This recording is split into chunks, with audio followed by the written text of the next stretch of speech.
So kubera ko ngewe maze kugira icyo kintu, maze kwitoza cyane iyo eye hand coordination cyangwa iryo huza ry'amaso n'amaboko n'uburyo ubwonko bwanjye bufata umubiri wanjye, bimaze gusa nkaho byongera kubera ko nkora izo entraînement zo kugikuta cyane.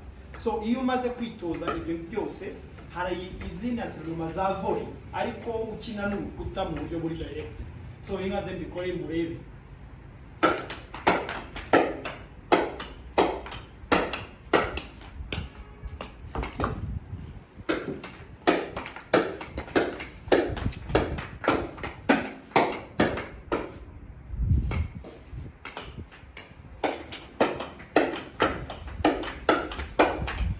So murareba uko negera urukuta niko speed y'agapira igaruka cyane.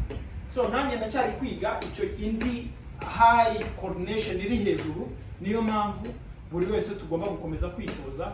So ndumva ari ibyo ngibyo, mukomeze mukore za entraînement zo kurukuta.